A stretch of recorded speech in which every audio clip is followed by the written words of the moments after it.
Olá, seja bem-vinda, bem-vindo e bem-vinde ao Lar da Agatha. Hoje eu farei a resenha do livro Noite Sem Fim, da autora Agatha Christie. A Agatha teve apenas uma filha que se chamava Rosalind e a sogra da filha dela se chamava Nora Pritchard e o livro é dedicado a ela, o livro Noite Sem Fim. Isso porque numa reunião de família, a Nora Pritchard contou a história da lenda do Campo do Cigano por conta de uma curva perigosa para chegar até ali, e quando ela contou essa lenda, a Agatha Christie criou a história baseado nisso e por isso dedicou o livro à sogra de sua filha. Bom, esse livro aqui foi uma experiência de leitura muito diferente do que eu tô acostumado da Agatha. E eu leio Agatha há muitos anos já, eu sou muito apaixonada, leio um atrás do outro. Ok, todo mundo já imagina isso, porque quem acompanha meu canal já sabe que muito fã da Agatha Christie ela. Mas eu tive que ficar daí um período sem ler bastante a Agatha. Ano passado acho que eu li muito pouco a Agatha Christie, acho que eu li 2 livros ou 3 no máximo durante o ano. Mas enfim, agora eu tenho uma meta pessoal que eu não vou divulgar como uma grande meta de leitura, porque não é assim e eu vou deixar ser mais fluida. Mas eu quero ler pelo menos um livro da Agatha por mês. Então esse aqui eu li em janeiro e, nossa gente, assim ó, diferente, tá? Diferente de tudo que eu já li da Agatha, é muito diferente mesmo, é o que eu mais consigo dizer. Eu vou ler aqui a sinopse pra vocês, porque assim, a pessoa vai fazer uma resenha e ler sinopse? Sim, vou fazer isso. Porque não vai dar pra falar muitos detalhes, então só pra dar uma ambientada é o seguinte. Quando Michael encontra Ellie durante uma visita ao Passo do Cigano, é amor à primeira vista. Apaixonados, os dois decidem começar uma vida juntos comprando a propriedade abandonada. No entanto, o casal ignora o aviso de uma estranha senhora sobre a maldição que assola o local. E apesar de não acreditarem em seus augúrios, o mal começa a assombrá-los. Logo, o casal descobre que no Passo do Cigano muitos acidentes inexplicáveis acontecem. Mas quem ou o que está por trás dessas desgraças? Bom, isso assim é quase tudo, fecha a resenha, encerra, acabou. Não tem muito o que dizer. Esse livro foi lançado em 1967. A Agatha Christie trouxe aqui um livro muito diferente, porque nós não temos um detetive investigando nada. Não é um livro de investigação. Então já deixa isso claro para não rolar decepções com a leitura. Você fala assim, ai meu Deus, não gostei desse livro porque ele é muito parado. Ele é um livro mais lento sim da Agatha. A narrativa é mais lenta porque é uma coisa mais psicológica. É uma coisa diferente do que ela costuma fazer. O Michael, que é o protagonista, Mike, como a Ellie chama ele, o Mike, ele é o protagonista, ele é o narrador dessa história. Então a gente acompanha ele desde o início. Ele vai lá no Passo do Cigano, que é esse lugar onde está tendo um leilão de uma propriedade. Ele quer dar uma olhadinha, ele é curioso, ele tem mania de grandeza e ele é mais pobre e tal. E acaba conhecendo a Ellie ali, que também está passeando pelo local, assim, vou dar uma olhadinha aqui também. E aí os dois se conhecem e começa a desenrolar um romance e tá, os dois se casam. Nem um grande spoiler, mas isso acontece ao longo da história. O relacionamento deles é construído e eles querem construir uma casa lá. Eles querem reformar e fazer uma casa nova lá, enfim, uma casa bonita, uma casa feita pelo Santonix, que é um arquiteto que o Michael conhece. O Mike conhece o Santonix e acha que as casas dele são casas únicas. Quando ele constrói uma casa para alguém, é uma casa única. Ele nunca consegue construir 2 casas iguais. Ele sempre põe muitas particularidades, coisas assim na arquitetura que são a cara da pessoa. É aquilo que a pessoa mais desejava, sem ao menos a pessoa ter certeza do que ela deseja, sabe? É descrito dessa forma. Então assim, ele é o melhor arquiteto possível. E o Mike tem esse sonho de ter a casa dele, do jeito dele, do gosto dele. E o Santonix é o arquiteto que vai entregar isso pra ele. E quando ele casa com a Ellie, aí passa a ter condições financeiras para fazer essa casa. Ao longo do livro, o tempo todo você vai tendo esse questionamento da Ellie ser muito rica, ser ela é novinha, ela tem o que, 19 anos, alguma coisa assim, 21 anos. Ela é muito nova, acho que ela tá fazendo 21 anos. E aí ela é uma das herdeiras mais conhecidas e tal, então assim, tem muito esse questionamento dele ser pobre, ela ser rica, e aí ele tá interessado no dinheiro dela e não gostar dela de verdade e tal, e ela nunca ter relações verdadeiras com outras pessoas, porque ela foi criada para ser protegida.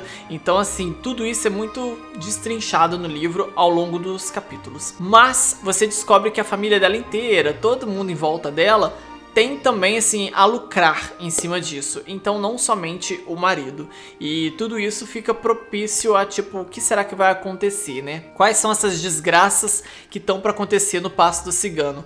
Eles querem ter simplesmente uma vida isolada lá e a família não permite, a família que fica tentando se intrometer de alguma forma, controlar ela e controlar o dinheiro, as finanças, e ele fica querendo ter uma vida mais afastada de todo mundo, ele quer só viver a vidinha dele junto com a Ellie. O romance é bem construído, a história é muito bem construída, e no ápice, amada, olha, o ápice desse livro aqui, eu não percebi que eu gostava tanto de determinada personagem até o final. Quando chegou no final e aconteceram coisas, eu fiquei assim, gente, eu tava gostando tanto dessa pessoa aqui sem perceber. Agora que eu tô percebendo o quanto eu gosto dessa personagem, meu Deus, eu gosto muito dessa personagem. Eu estou muito próximo dessa personagem. E aí, tipo, dali pra baixo, gente, ai, sem palavras pra descrever. Tô pensando aqui o que eu quero falar a respeito dos acontecimentos finais sem dar spoiler. Você acompanha o livro inteiro sem nada acontecer. Acontece tudo no final. Já aviso pra vocês. Tudo só acontece no final. Você vai ler o livro e vai falar, é monótono, arrastado. Na verdade, é uma construção bem feita pro ápice. Então, assim, quando chega no final e vai explicar tudo o que tá acontecendo, o que aconteceu e o que tá pra acontecer, você já foi preparado, entendeu? Assim, a Agatha já te preparou desde o início, ela já conduziu tudo bonitinho, você viu que ela já... A Agatha não dá ponto sem nó, gente, ela costura a história muito bem construída, é muito bem costuradinha, chega no final, tudo faz sentido, tudo se encaixa. Então esse livro é uma grande construção, assim como a mansão que o Santonix faz. Então, assim, a Agatha faz, ó, uma delícia. E no final eu fiquei assim, arrasada, impactada, revoltada. Fiquei tudo isso. E chocada. Nossa, tem um acontecimento no final que eu fiquei assim, minha nossa, isso não acontece nos livros da Agatha. O que tá acontecendo? E eu achei muito interessante. Não só o plot twist, porque o plot twist eu adivinhei. Eu adivinhei o motivo das coisas acontecerem daquele jeito, como que as coisas aconteceram. Isso eu percebi lá no início. E eu não vou dizer aqui para não estragar a experiência de leitura de ninguém, mas se alguém quiser me chamar no privado e conversar sobre a leitura desse livro, bora conversar. Mas eu já tinha percebido que aquele final seria assim lá desde o início, que estava culminando para isso e que as coisas teriam sido feitas desse jeito. Só que ainda assim tem um pós. Depois do plot twist tem mais acontecimentos e que eu não esperava e que me deram outra rasteira. Então a Agatha sempre tem uma carta na manga. Quando você acha que você desvendou o mistério dela, ela tem mais um mistério escondidinho ali, ó. Que ela fala assim, você é trouxa. Não adianta você pensar que você não é, você é. E eu fui. Como toda vez. Bom, conforme eu falei na resenha de Punição para Inocência que eu fiz um pouquinho antes, a partir de agora todos os livros da Agatha Christie que eu trouxer a resenha no canal, eu vou trazer esse livro aqui, ó. Ai, aqui sim tá melhor. Que é uma biografia de verdades escrita por Tito Prates. Tito Prates é o embaixador da obra da Agatha Christie aqui no Brasil, entendeu? Essa é a primeira biografia em português, escrita em língua portuguesa da Agatha Christie. E é uma biografia feita para desmistificar muita coisa, feita para poder botar a cronologia de tudo ali bonitinho, e não só dos livros da Agatha, como da vida pessoal dela e da vida profissional, tudo ali assim, ó, entrelaçado.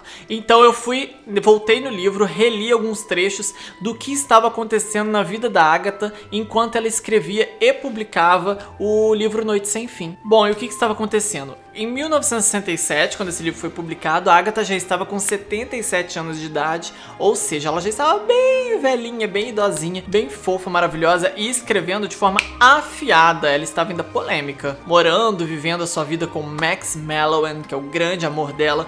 Em Punição para Inocência eu já falei que o Archibald Christie foi o primeiro marido dela, de onde ela tirou o sobrenome Christie, mas depois, logo depois elas se terminaram, não foram muitos anos juntos, e aí ela conheceu o Max Mallowan, que é um arqueólogo, a palavra tinha me subido à mente, o arqueólogo com quem ela viveu o resto da sua vida, que foi o grande parceiro e companheiro da vida dela. Bom, fazendo esse link do que estava acontecendo na vida da Agatha Christie no ano em que ela lançou Noite Sem Fim, eu posso dizer pra vocês que foi o ano em que o neto dela, o Matthew Pritchard, começou a ser preparado para cuidar das obras da avó dos direitos, né, do legado, da parte... os negócios dela, né? Então os negócios dela iam passar pra ele ia pegar esse legado e ele teria que se preparar pra isso. Então em 1967 foi quando eles começaram a preparar o Matthew Pritchard para isso. 1967 foi o ano também em que pela primeira vez no Brasil foi lançado o livro Assassinato no Campo de Golfe, que já havia sido lançado há muitos anos lá fora. Então chegou aqui no Brasil em 1967.